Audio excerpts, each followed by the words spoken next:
سر اگر یہ چیز ہم دیکھتے ہیں کہ نواز شریف صاحب اگر واپس آتے ہیں اور جو اس ٹائم آپ کی پی ڈی ایم کا اتحاد ہے جس میں پیپلز پارٹی اور بھی جماعتیں ہیں، اور ابھی تو فی الحال معاہدے کے اوپر آپ عمل کر رہے ہیں، تو بعد میں کوئی تبدیلیاں ہو سکتی ہیں؟ یعنی کہ آپ نے جو گراؤنڈ آج جو آپ ایک ساتھ بیٹھ کے ایک ہی کپ میں آپ ایک ہی پیالی میں پی رہے ہیں اور کھا رہے ہیں، کل کو یہ چیزیں پھر آپ ایک دوسرے بتانے کر سکتے ہیں الیکشن کے دنوں میں؟ نہیں، میں نہیں سمجھتا. اب ہم نے سمجھ لیا ہے اور ہمیں سمجھ آ گئی ہے ابھی ایسے کہ ہمیں اکٹھے چلنا ہے اور چلیں گے انشاءاللہ، اور وہ ملک کے مفاد کے لیے بہتر ہے.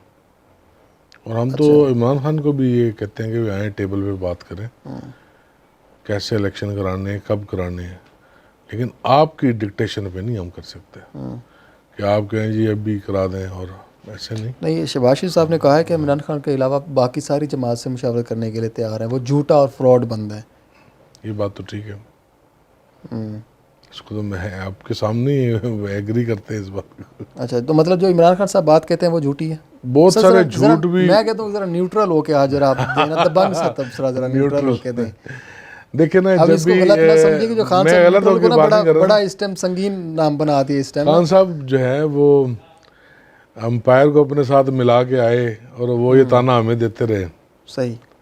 تو اب جو امپائر تھے اب وہ نیوٹرل ہو گئے.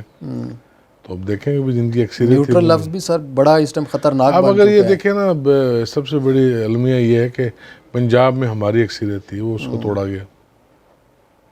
جبکہ پچھلی دفعہ جب کے پی کے میں ہم چاہتے تو ہم پی ٹی آئی کی حکومت نہیں بننے دیتے، کیونکہ وہ وفاق میں ہماری حکومت تھی، ہم توڑ پھوڑ کر سکتے تھے، لیکن ہم نے نہیں کیا. لیکن یہاں تو ہو رہی ہے. یہاں تو حمزہ کو ایک دن بھی برداشت